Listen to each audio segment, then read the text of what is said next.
Hey, Congressman Emmanuel Cleaver, thanks for talking to me from Missouri. Obviously, a big debate tonight. I want to first ask you about Donald Trump. It seems like the media is very focused on this, obviously, the American public are.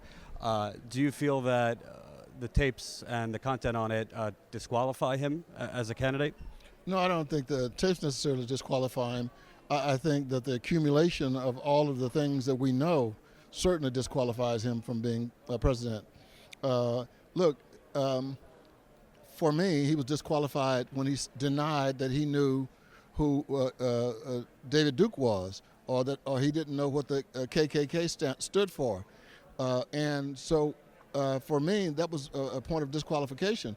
I actually had a bad time with a person who is a friend, or maybe is a past friend, because when I said to him the same thing, which is that uh, his issue on race, not apologizing to Barack Obama for carrying on about him not being a legitimate president, born in Kenya and so forth.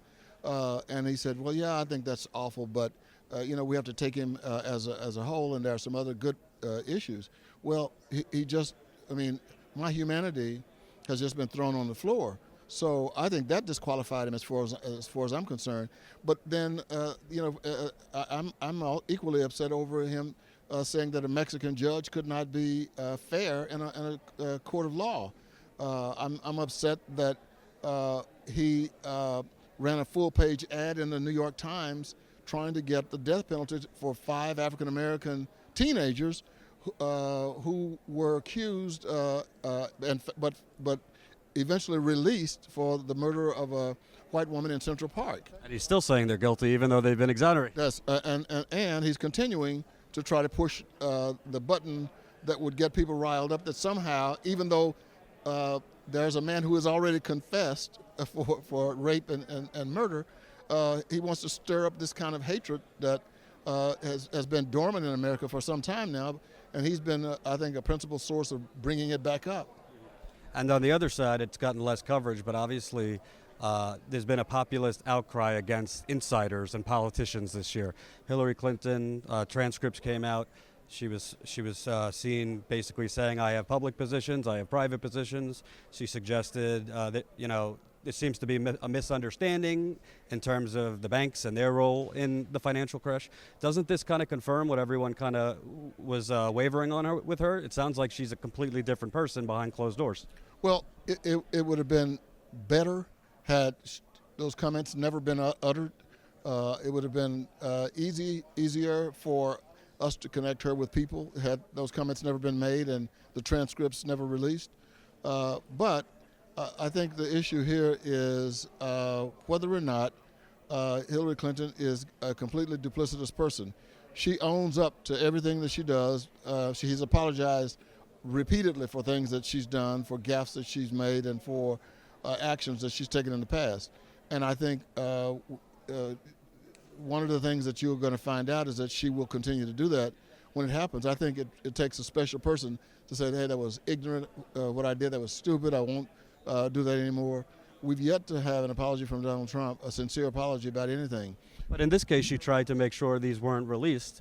And I don't think people are looking for an apology, but they're looking for which one is she? Is she the progressive who gets things done, or is she the one saying the banks are misunderstood? She called for open trade and open borders. Most people looking at that objectively, she sounds fairly conservative. Well, I think the transcripts, I think, report that she says sometime in the future we ought to have open borders and open trade. Said it was her dream. Yes, her dream. But that was not a campaign pledge. And what she was doing is likening the U.S. With EU, where you can go across borders in the EU. And but look, as far as I'm concerned, I'm glad that the transcripts came out. And the reason is that there is no way that Hillary Rodham Clinton, sitting in the Oval Office, is going to try to push for the Trans-Pacific Partnership. There's no way she's going to put forth any plan that would open up the borders between Canada and the U.S. or Mexico and the U.S. I think those things are not going to be a part of the Clinton presidency. And so Even though she says she has a public position and a private position? Yeah, and that's the point I think is the most important, because now it is a public position, and she will not deviate from the Democratic platform, and I don't think she's going to deviate from the things she's pledged out on the trail. Why? Because the progressive community, aware of these of the transcripts, are going to be a lot more aggressive toward her than they were Barack Obama.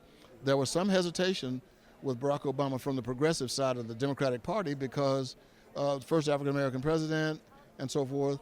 I don't think she's going to get any kind of a pass. So the progressive community is going to be there from day one saying, these are the things that you said and we expect them to be delivered.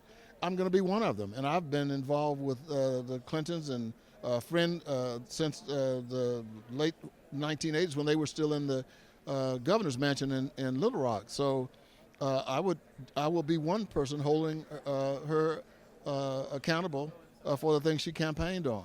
Thank you, sir. Appreciate it.